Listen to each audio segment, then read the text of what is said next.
그 선생님은 삼국지 그렇게 매력, 삼국지가 그렇게까지 아주 가장 많이 읽히는 작품이 된 까닭이 뭐라고 생각을 하십니까?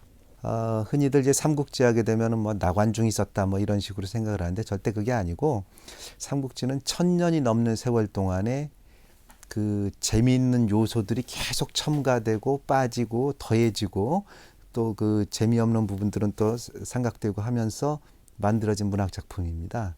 그러니까 가장 흥미로운 내용으로만 전해져 가지고 완성된 작품이지 결코 이게 한 사람의 창작이 아니라는 점. 그러니까 뭐라 그럴까 요즘에 그 북한식으로 말을 하면 집체 창작이랄까요? 아니면 대중지성이라 그럴까요? 요즘 우리식으로 예, 하면 예.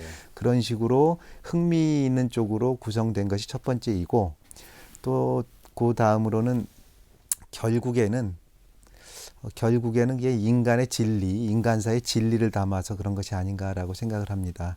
동아시아 문화나 인간관을 이해하는데 삼국지가 필수적이다라고 뭐 보통 얘기를 하는데 또 반대적으로는 아주 그 편협한 중화주의적 세계관이라 해서 비판하기도 하고 여러 문제 제기도 있지 않습니까? 그걸 좀 두루 아울러서 좀 설명을 해본다면요.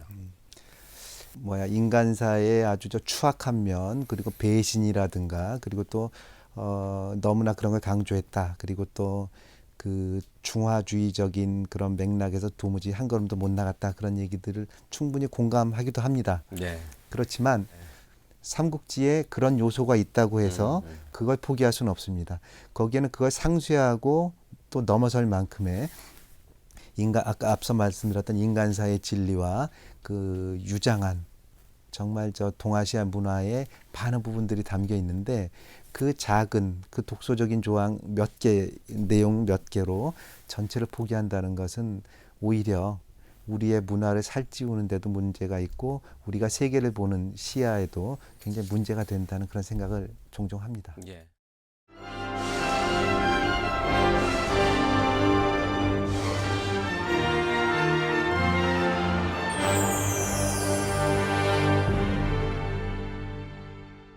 일단은 그 한중일만 좁혀서 봐도 좋을 것 같은데 각국은 어떻게 삼국지를 보는 걸까?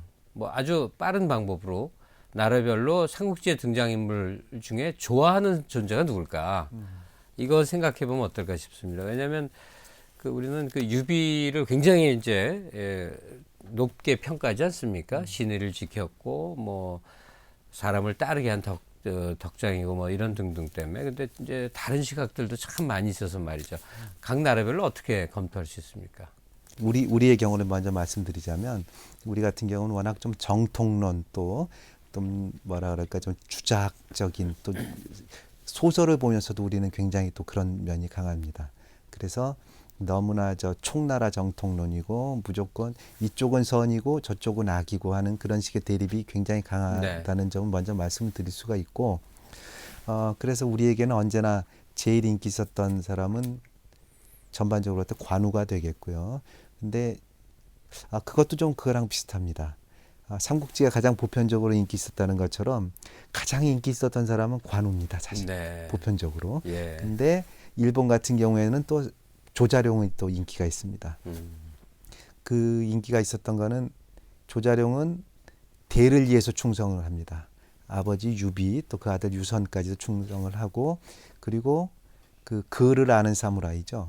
그러니까 일본 사람들이 볼 때는 굉장히 네. 저 독립 작전이 가능한 그 굉장히 저 우수한 기동력을 가지면서도 그 여러 저 작전을 할 수 있는데 게다가 또 대개의 인물들이 비명 행사하는데 조자룡은 늙어서 죽습니다. 그래서 아마 이제 그 점이 일본 사람들에게 어필했던 것 같고 중국은 누가 뭐라 그래도 정말 관우가 가장 인기가 있습니다. 그리고 그와 함께 이제 장비에 대한 그 평가도 그 굉장히 저 그 뭐라 그럴까 그 고저가 다릅니다.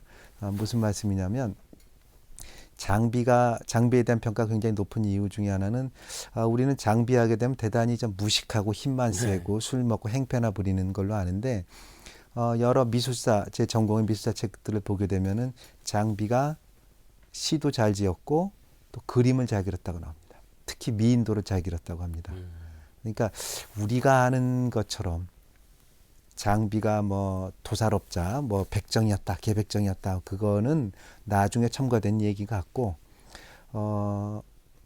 일부러 장비를 개백정이라고 해서 그 황실의 후손 유비가 의형제를 맺는, 그래서 기층 민중들이 그 삼국지에 동의할 수 있도록 하는 장치였지, 결코 장비는 그렇게 무지막지한 그런 인간은 아니었다는 생각이 종종 듭니다. 예.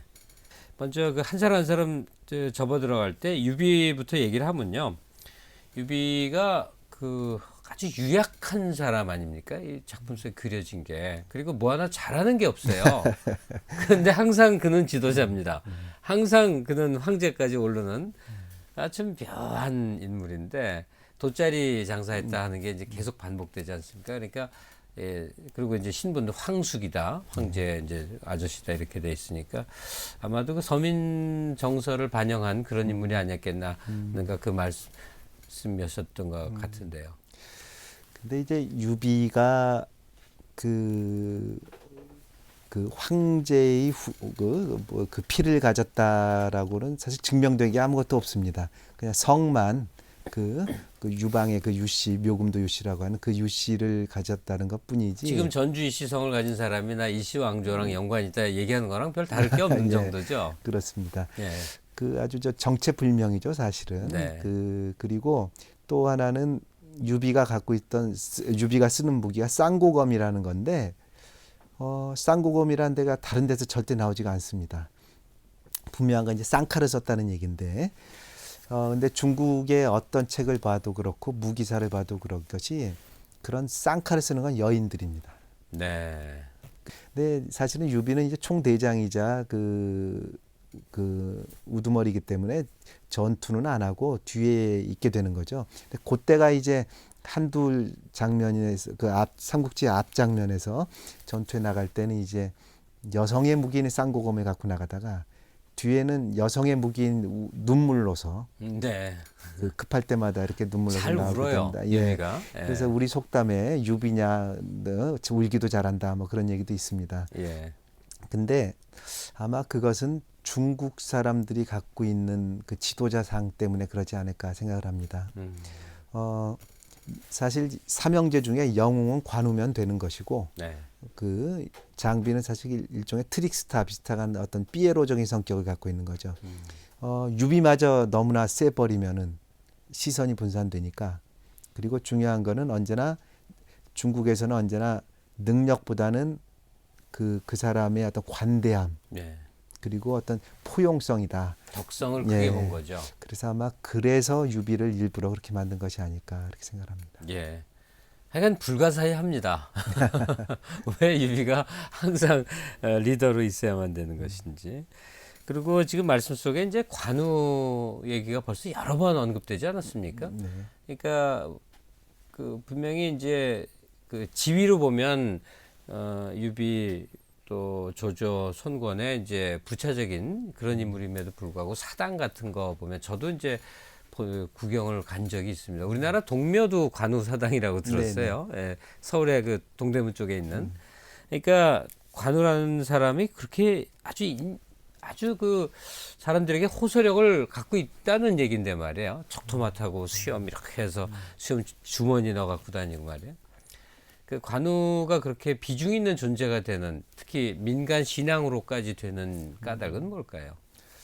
사실 관우는 그 삼국지 전반을 볼 때도 물론 뭐 무예가 아주 전설적인 그런 장면들이 나오죠. 뭐 수리씻기 전에 목을 베갖고 왔다라든가, 뭐 그 말이야 활로 그 상처를 갖다가 네. 뭐 하는데 찢는데 눈 하나 깠다가 나고. 뼈를 막 화타가 긁어내는데도 끔찍 안 한다, 뭐 그런 얘기들이 온갖 그 전설화된 얘기가 많은데, 실제 그 삼국지라든가 보게 되면은 좀 옹졸한 면들도 많고 자기 과시욕도 많고, 심지어 어떤 여인을 놓고 누구의 첩인데 그걸 놓고 막 다투기도 하고 여색을 밝히기도 하고 막 그런 점이 나옵니다. 근데 아마 그 관우가 제 책에서도 그렇게 썼습니다마는 유비, 조조, 손권하고 4명의 제왕을 꼽았습니다. 예. 관우를요. 왜냐하면 이게 이슬람을 제외한 그 아시아권의 제일 많은 신도를 가진 사람이 바로 관우다. 중국 사람들이 다 믿으니까. 예. 그런 얘기까지 하게 된 거는 다름이 아니고 관우의 출생지 때문에 그러지 않을까 생각을 합니다. 예. 산서성, 그러니까 태산의 서쪽이죠. 바로 옆에가 이제 산서성인데 거기에 해주라는 거대한 호수가 있습니다. 거기가 바로 그 소금이 나오는 호수입니다. 지금 뭐 바닷가에 사는 사람들이야 뭐 소금의 고마움이 전혀 모르겠습니다만 중국같이 커다란 대륙에서 그 내륙에 있는 사람들은 정말 소금이야말로 음식에 간을 맞추고 또 부패하지 않게 하고 그래서 그 해주 상인들이 산서 상인 또 해주 상인들이 굉장히 그 중국의 어마어마한 상권을 갖고 있고 그랬습니다. 예.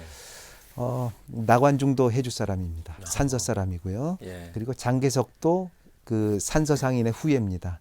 그리고 그 기본적으로 농경 사회지만은 전체를 움직이는 어떤 거대한 상인들 그 사람들이 바로 전국을 아주 그물처럼 꿰고 있었던 게 이제 산서 상인, 해주 상인들인데 그 사람들이 그렇게 자기의 수호신으로 왜냐하면 그쪽에 제일 대표적인 사람이 관우니까 네. 그래서 신의를 잘 지킨다 장사의 신이고 복신이고 또 무예의 신이 되고 하여튼 그런 과정이 있었던 걸로 생각합니다. 아니 근데 꽤 이제 얘기가 흘러나왔는데 아마 이럴 겁니다. 삼국지 인물을 얘기하면서 너무나 중요한 인물이 얘기가 안 나오는 거예요. 너무나 중요한 인물이. 그래서 저 사람들이 왜 그건 빼놨을까 그러는데 제갈량 빼놓으면 삼국지 얘기할 수가 없지 않습니까? 처음부터 나오진 않지만 삼국지를 딱 기억에 남길 때 제갈량의 존재는 너무나 이제 크죠. 선생님은 제갈량이 어떤 존재로 보이십니까? 그 뭐 완벽한 지략가에다가 호풍 환호까지 하지 않습니까? 막 비를 불러오고 막 이러는데 어떻게 보시는지요?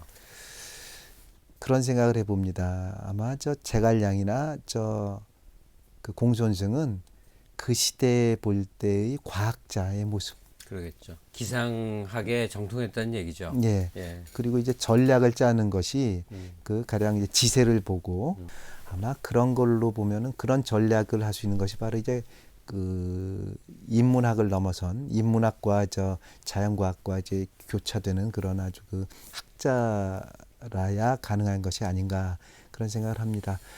그 제갈량은 초기에는 사실 군사를 지휘한 적이 없었고 그 뒤로도 거의 그 군사 작전에 있어서는 크게 성공한 적이 없는 그런 아마 전략가의 모습이고 과학자지 결코 뭐 어떤 그 우리가 아는 화려한 승리를 가져온 그런 인물은 아닌 것 같습니다. 척벽대전도 마찬가지고요. 예.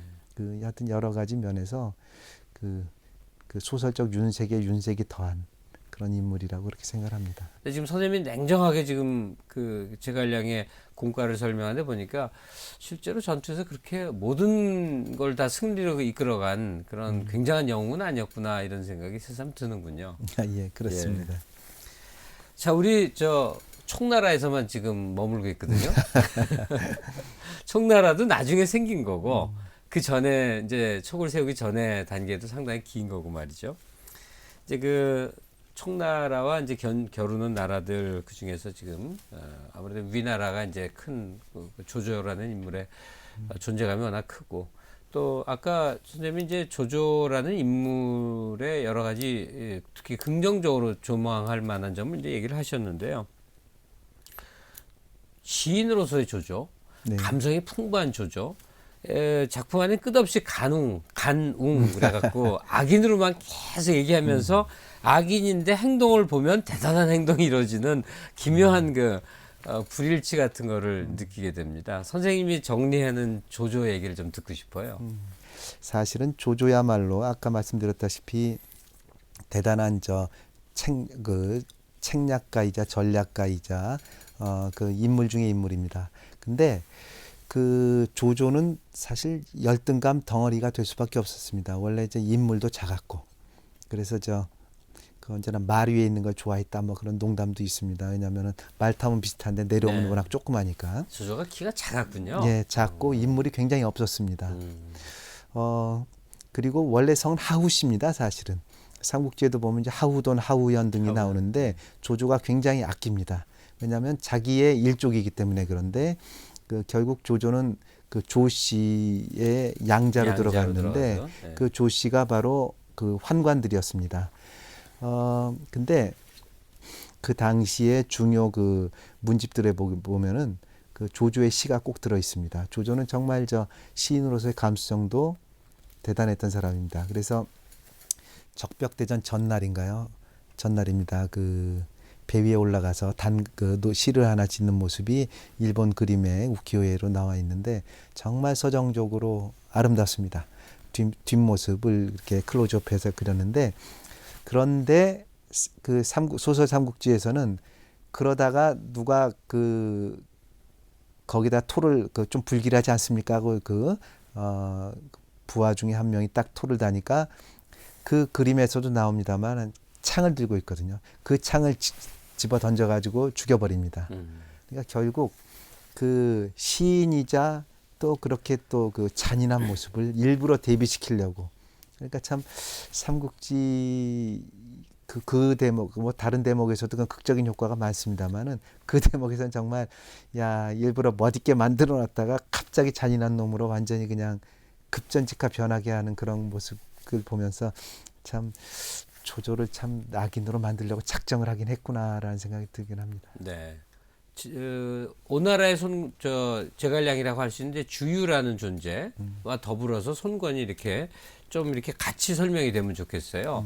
이게 생각보다 오나라는 그 크기나 청나라보다도 컸고 중요한 삼각점 중에 하나인데도 뭐가 인상이 그렇게 크게 남지를 않게 묘사가 되어 있습니다. 그래서 궁금한 게 실제로 국가로서 존재감이 그랬던 건지 그냥 그 소설을 쓴 사람의 관심이며 나중에 그렇게 그냥 각색이 돼버린 건지 말이죠. 그 사실은 그 강남 지방이죠. 이른바 이제 양자강 밑쪽, 양자강 주변 그 남쪽 지방을 다 이제 강남 지방이라고 얘기를 하는데 그쪽의 지배자들, 그쪽의 귀족들이 실은 그 전부터 쭉 있었던 세력들이 아니었고 거의 대부분 남하한 세력들입니다. 그 북방에서 전쟁을 피한다든가 등등의 이유로. 그러면 상대적으로 아래쪽에 낙후되어 있던 곳인가요? 그렇죠. 당연히. 예. 그리고 손권은 젊을 때는 굉장히 아주 영명한 아들로서 조조가 아들을 낳으면 손권 같은 아들을 낳아야 된다라고 이렇게 감탄을 했었는데 그 젊은 나라라는 것이 굉장히 강점입니다만은 그 젊었을 때 혈기가 사라지고 나면은 그 관록이나 또는 어떤 그 뒷받침해 줄 만한 그런 것이 없다 그러면은 그 혈기로 끝날 경우가 많은데 손권은 71살까지 혼자 오래 살았습니다. 그러니까 젊은 나라에서 혼자 노인이 돼 버렸어요. 네. 그래가지고 그때부터는 정말 걷잡을 수 없는 이상한 짓을 많이 합니다. 수도를 갑자기 옮겼다가 다시 오기도 하고 그 필요 없이 막 죽여버리기도 하고. 하여튼 그래서 굉장히 존재감이 약할 수밖에 없는 그 조금 좀 뭐라 그럴까 굼뜨고 그 이제 안 끼려고 하고 전체의 정세에 그런 경우가 있습니다. 그래서 주유를 말씀을 하셨는데 아마 주유보다는 좀 더 큰 전략가로 따지면 노숙이라고 생각을 합니다. 이 실은 저희 삼자 정립이죠. 위초고를 먼저 얘기한 사람도 노숙이고 그것을 실현해 나가게 한 것도 노숙이고 결국 그러면서 오나라를 지키게 한 것도 노숙입니다. 그래서 여러 삼국지 연구가들에게 있어서 가장 최고의 그 삼국의 전략가를 꼽아라 그러면은 거의 노숙을 꼽는 경우가 많습니다. 주유는 용장으로서 그런 기능을 했다고 생각을 합니다. 네. 지금 위초고의 주요 인물을 얘기했거든요. 이게 삼국지가 쫙 전개돼서 이제 무르익었을 때 상황이에요, 사실은. 근데 이제 초반으로 가면 그 후한 말에 아주 혼탁한 상황들, 난이 끊임없이 벌어지고 뭐 이 속에서 이제 얘기가 전개되지 않습니까? 여기서 이제 빼놓을 수 없는 인물이 그 승상 동탁, 아주 횡포한 무도한 인물. 또 그 밑에 있던 그러다가 배신을 하는 여포. 근데 어마어마한 정말 능력을 갖고 있는 뭐 이 얘기도 삼국지를 읽은 분들에게는 아마 기억에서 지울 수도 없고 그다음에 여포하고 동탁이 이제 틀어지게 된 계기가 된 게 그 초선이라고 여자 아닙니까? 그리고 초선이는 다른 여러 경로로 계속 작품화되더군요. 보면. 그러니까 동탁과 여포 그리고 그 러브 스토리는 도대체 얼마나 이제 실제 존재했던 얘기인지 등등 그 초반부 삼국지가 이끌어져 나가는 쪽에 얘기를 좀 해주시면요. 예. 그 동탁의 이미지는 워낙 나쁩니다. 동탁은 굉장히 쾌남이었고 우리가 이제 동탁의 이미지는 이제 고우영 만화에서 보는 그 자기 몸을 주체 못하는 완전히 그 비만 덩어리 네. 존재로 봐서 그러는데 굉장히 호남이었고 또 그 무예도 뛰어났고 그리고 정말 저 주변을 거스릴 줄 아는 정말 그 거느릴 줄 아는 정말 영웅의 모습이었습니다. 그리고 호색한이라고 얘기를 하고 그러는데 그 당시에는 사실 여권이라는 게 없었기 때문에 없다고 해도 과언이 아니었기 때문에 그냥 선물로 주기도 하고 받기도 하고 네. 뭐 첩을 수십 명 뒀다는데 그거는 그 당시 기준으로 보면 전혀 문제가 될 것이 네. 아니어서 뭐 그 동탁에 대해서도 굉장히 다른 평가를 실제로는 다른 평가를 내릴 수 있다고 생각을 합니다. 그리고 근데 여포도 그 우리는 이제 굉장히 무식하고 여포 같은 놈 하면서 그 예. 힘만 세고 무식하니까 힘만 세는 그런 걸로 보는데 사실 여포야말로 제일 애처갑니다. 삼국지 전반을 볼 때 그 뭐 초선하고의 관계야 사실 픽션이니까 그렇습니다만은 그건 이제 지어낸 얘기고요. 예, 초선 예. 자체가 실존 인물이 아니기 때문에 예. 근데 재밌는 거는 중국의 뭐 3대 미녀, 4대 미녀 꼽을 때 그 실존 인물도 아닌 초선이 꼭 조선이 들어갑니다. 꼽힙니까? 그러니까 그건 참 그거 보면 역시 삼국지의 그 아니 뭐 우리는 위상이나 춘향이 뽑기 대회도 하는데요. 예. 근데 그 여포는 나중에 그 결국 그 자기가 잡히게 된 게 자기 딸을 그 원소의 동생이죠. 원술에게 시집 보내려고 하다가 이렇게 잡히고 막 그렇게 되는데 그때도 그 자기 부인하고 딸을 억지로 데리고 가다가 잡히고 그렇습니다. 네. 근데 그거는 이제 삼국지의 다른 어느 사람들 인물 할 때도 안 나오는 내용이거든요. 그러니까 아마 그 여포의 출신이 또 여포는 한마디로 그 여포란 사람은 종잡을 수 없기 때문에 개인의 전투력은 최고지만은 그 종잡을 수 없기 때문에 그 아주 야생마 같아가지고 그런 거는 아마 이것도 이제 소수의 설입니다만은 아마 그 몽고 쪽에 가까운 유목민이기 때문에 농경민의 입장으로 보면 유목민을 이해하기가 힘든 것이죠. 예를 들면 이런 대목이 나옵니다. 자기 침대에 그 술자리를 이렇게 그 다른 사람들이랑 하는데 자기 부인을 불러서 시중을 들게 해요. 술을 따르고. 근데 그거는 한족들에겐 정말 있을 수 없는 얘기고. 근데 그 여포는 스스럼 없이 합니다. 그래서 아마 이거 좀 근데 유목민들은 그게 아니거든요. 그거는 이제 당연한 일이고. 그래서 유목적인 기운이 유목민적 기운이 좀 남아서 그런 것이 아닐까 그런 생각을 좀 합니다. 여포가 그 출신이 그렇군요. 그 서량 지방이라 그래가지고요. 예. 저 몽골이랑 아주 가까운 그쪽입니다. 이제 삼국지에 등장하는 사건입니다. 그러면 그 얘기만으로 또 삼국지로 흘러가야 되거든요. 삼국지 같다 얘기하는 게 끝없이 유장하다는 건데 정말 많은 분들이 삼국지의 명장면으로 꼽는 것에서 제일 첫 번째로 그게 적벽대전이 아닌가 싶어요. 네. 왜 그렇게 유명해졌는지 모르겠어요. 정말 대전은 독립해서 하나의 이제 이야기거리로 이렇게 얘기될 정도 아닙니까? 그렇게 크게 각인되는 이유가 왜 그런 걸까요?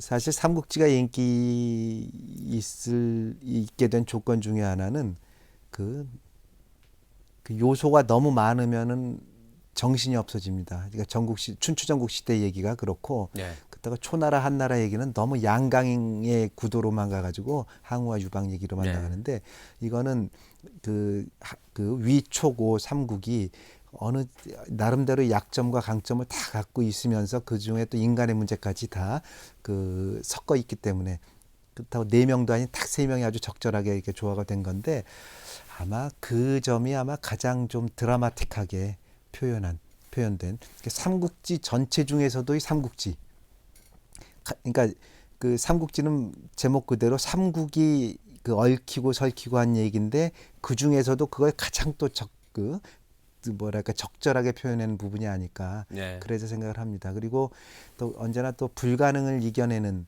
그런 데 사람들은 언제나 관심 감동을 하죠. 하는데 무려 뭐 소설적 과장입니다만은 뭐 100만 대군을 아주 저 속된 표현으로 한 큐에 다 날려버리는 그 화공 작전 또 자기를 또 희생하는 그런 영웅들의 모습 그런 것들이 정말 드라마틱하게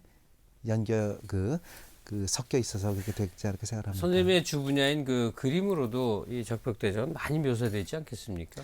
네, 그렇습니다. 저 민화로도 그렇고요. 또 우리 우리나라 근대의 딱지본이라고 할 수 있는 그 딱지본이라고 흔히 네. 말하는 저 연활자본 구활자본 소설에서도 제일 많은 게 바로 적벽대전 또 뭐 등등하는 그 삼국 그 전후의 내용들이 제일 많습니다. 다만 반드시 글로만 읽힌 게 아니라 이렇게 이제 도형을 만들어서 한 페이지 한 페이지 넘기면서 보여주는 것도 있고 많은 전달 방법이 있었을 거란 말이죠. 중국에서 그 삼국지 장면 묘사, 인물 묘사가 어떤 식으로 좀 흘러왔는지 큰 맥을 짚어보고요. 또 우리나라에는 그 시각적으로 어떻게 전달이 되어서 또 그려져 왔는지 말이죠. 중국 같은 경우는 이제 원나라 때 원곡이라고 얘기를 하죠. 원나라의 희곡이 이렇게 많이 보급이 되면서 그 희곡의 표지들도 또 나중에 가면 이제 평화라 그래가지고 삼국지 평화 그거는 이제 좀 쉽게 쓴 겁니다. 예. 그래서 이제 위쪽에는 그림이 들어가고 아래쪽에는 글이 나오는 그래서 이제 그 그림을 설명하는 식으로 스타일로 해가지고 나오는 것들이 많았고 그러다가 이제 명나라 청나라에 들어오면서 한 면으로 넓어지는 화면 속에서 많이들 나옵니다. 그런 것 말고도 굉장히 많은 저 중국에서는 이제 연화라 그래가지고 우리로 따지면 민화하고 비슷합니다. 그런 류의 작품들이 대단히 많이 그려졌는데 중국 특유의 굉장히 장식적이고 요란하고 그리고 특히 또 그 중국 사람들이 이제 부에 대한 열망이 크니까 그 부귀에 대한 열망을 같이 넣은 그런 그림들이 굉장히 많습니다. 예. 그런 거에 비해서 우리 같은 경우는 그 민화 삼국지를 많이 볼 수가 있습니다. 우리는 이제 출판 미술로서 그러니까 이제 사파로서는 별로 많지가 않고 우리나라 민화에서는 굉장히 유머러스하고 해학적이고 장난스러운 정말 우리나라 사람 보는 것 같은 그런 아주 재미있는 그러면 아무리 같은 소재이지만 어떻게 이렇게 재미있게 그려낼 수 있을까라는 생각을 하게 하는 그림들이 많습니다. 일본 같은 경우는 굉장히 꽉 짜여 있어요. 정말 다릅니다. 사실 제 책의 표지도 일본 그림입니다. 그래서 네. 어떤 분들은 왜 우리나라 거를 안 써느냐고 합니다만은 보시는 바처럼 굉장히 디테일한 애도 강하고 어느 한 부분이고 더할 데가 없을 정도로 꽉 차게 그려내고 굉장히 컬러풀합니다. 이것이 아마 지금 일본의 애니메이션이 갑자기 나온 것이 아니라 이렇게 수백 년 또는 이게 1000년 이상의 어떤 그 전통 속에서 나온 것이 아닐까 그렇게 확인하게 합니다. 그리고 참 안타까운 거는 중국이나 일본 같은 경우는 어떤 그 그림의 변천사 같은 경우를 찾아낼 수가 있었는데 우리가 조금 좀 그게 약했습니다. 거대한 드라마 삼국지 이게 일생의 독서 과정 가운데서 참 중요한 몫을 차지한 분들이 아주 많습니다. 큰 틀의 얘기 맥락을 만들어내기 때문에 말이죠. 앞으로 좋은 성과 있으시길 기대하겠습니다. 오늘 귀한 말씀 감사드리겠습니다. 고맙습니다.